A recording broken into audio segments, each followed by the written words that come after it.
Okay, we got one more video, maybe two more video to do. Okay, this baby right here, Mitakon, doesn't say Mitakon, zhongyi speedmaster in all its glory.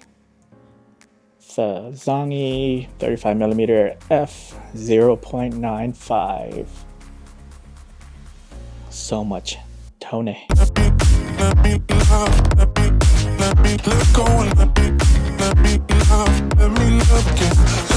Hey guys, welcome back to the channel. It is Iamtongue. It is me, Iamtongue.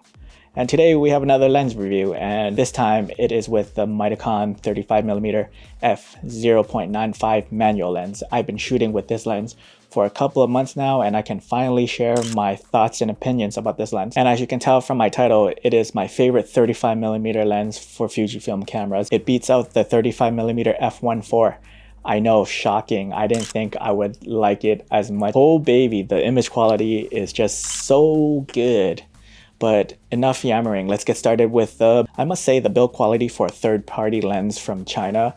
It's super premium. It's such a heavy little fella. It's metal build. They did not skimp out on materials. When you open it up, you don't think that this small lens have so much weight to it, and all that weight and metal construction makes for a great experience. When using the manual focusing ring to focus, it's not flimsy. There's a bit of good resistance, so you can zero in on your focusing without overshooting it. I really like this. Using the manual focus has been a good experience for me. The clickless aperture is smooth. Depending if you're a photographer or a videographer, you either like this or you don't like it. Me personally, I'm not a fan because this moves around a lot. For example, I would put this in my bag thinking it's at f.95, but you know, when you walk around, things get shuffled, things get moved. The aperture would not be at f.95, and I wouldn't know until a couple minutes into the shoot, and it's just annoying in that sense. I love the image quality, the image rendering, the shallow depth of field. It almost reminds me of the look that I would get with my GFX 50R and the 63mm f2.8. It's that good, ladies and gentlemen. Boy, when you nail focus, it is sharp in the middle of the frame, and as you move out to the edges, it gets softer, and it's just so buttery smooth, and the way it renders the bokeh, it's a great fall off. Before I used this lens, I had my reservations with it. I always thought the 35mm f1.4 had a good image quality. I thought this Chinese-made lens won't be able to top it. But boy, I was wrong. I really like this lens. The image quality exceeds that of the f1.4. Doesn't have that micro contrast pop like the other Fujifilm lenses have.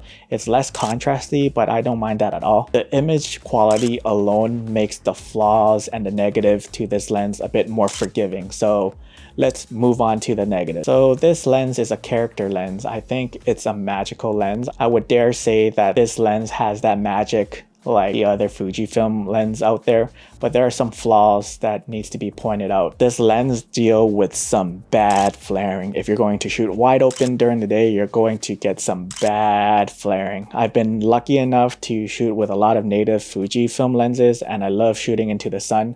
And I really don't have much of an issue with lens flaring with the native lenses. I love how the native lens reacts to the sun, but when it comes to the Mitakon, it was like a smack to the face. It's quite jarring. There's also a lot of color fringing with this lens, and that is to be expected, like a lot more than I am used to. Mind you, I am coming from native lenses. This is my first time ever using a non-native lens. Fringing was always controlled with the Fujifilm lenses and its cameras. They fix it inside the camera for you. So you're going to have to do some extra work in post-processing to get rid of it. That shouldn't be that big of an issue. Another thing is, this thing is hard to nail focus in low light. I tried. I really like low light portrait photography. I think it's really great. I could never nail focus on the eye at nighttime, even with focus peaking on. I find it quite hard. Every time I think I got the eyes, I pop it back into Lightroom and I find that the focus was on the sweater, the chest, and sometimes I don't even get the face. Sometimes the face would be slightly out of focus. So that's another negative that I find. So you're going to have to experiment a lot to nail down the focus. Also, the price tag. For a third-party manual lens, it's quite an expensive lens in my opinion. It's usually $519 regular price, but now it's on sale at B&H for $449. In terms of Canadian dollars, it's about $100 million. Is that better? Is that better? Well, it's about close to 700 Canadian dollars, and that's a lot of money. I think most people will look at that and be like, nah, I'd rather pay that much for a native lens, which has autofocusing, a feature people will feel safe about, knowing that their focus will be nailed every time. Being that it is a manual lens, it will deter a lot of people away from this lens. And having this price this high, you're really going to have to weigh your options with this lens. Also, Jonas Rast did a review on the new 7 Artisan 35mm F0.95, and he said that it has the same optics as the Mitakon. The 7 Artisan's lens is coming in at a whooping $250 US, and in terms of Canadian dollars, it's about 100 billion. I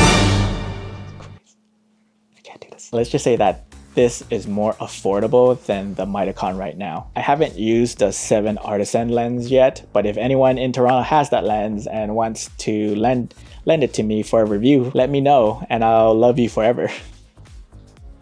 Oh god. So who's this lens for? I don't think photographers should use this for their paid work, just because I feel like you need something more reliable. There's no way I can trust myself to nail focus, say at a wedding with this thing when everyone's just moving around. I think it's quite hard unless you shoot film and you're already used to that kind of thing. Still rather have the autofocus for paid work. This is a character lens. You're going to have to accept its quirks, and when you do, you're going to be amazed by this lens.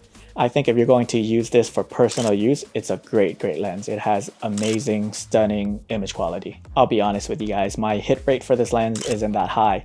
I'd say it's at 60-40. 60% of the time I will nail focus, and 40% of the time I don't. But I am still amazed because, again, I accepted its quirks, and the way this lens render its image, I am more forgiving about nailing focus. It provokes mood and emotion when shot wide open. It has this soft, dreamy look to it, and I think that's the magical feeling that I get from this lens. The softness, the bokeh, the tone. Whenever I look at an image, it makes me feel something. It makes me feel good. It makes me say, wow, that image came from that lens, and then I feel all giddy. If you're a portrait photographer who is just tired of that clinically sharp look that other Fuji lenses produce, consider this lens. I think this f.95 is a good option to have in your kit when you're just bored with other lenses in your bag. And I'm so glad my friend Jaira recommended me this lens. A special shout out goes out to him for lending me all these lenses to make reviews of: the 16 f1.4, the 50-140, the 23 f1.4, the Mitakon, the 80mm macro lens. If it wasn't for him allowing me to borrow his lenses, I probably wouldn't have a YouTube channel right now. He definitely helped and got the ball rolling. So thank you, Jaira. I think I'm gonna wrap it up right here. Let me know your thoughts on the Mitakon 35mm. Do you guys like this lens? I personally love this lens. Like just the image quality alone I feel like makes it worth it. It's just so amazing. I just can't say enough good things about it. And that is it for me, guys. If you guys like this video, don't forget to leave me a like, comment, and subscribe. My name is Tongue, and I do Fujifilm and photography related videos on this channel. So if that is something that tickles your fancy, go ahead and subscribe. I guess we're done for now. Once again, my name is Tongue, and I'll see you in the next video. I love you. Okay, bye. Let me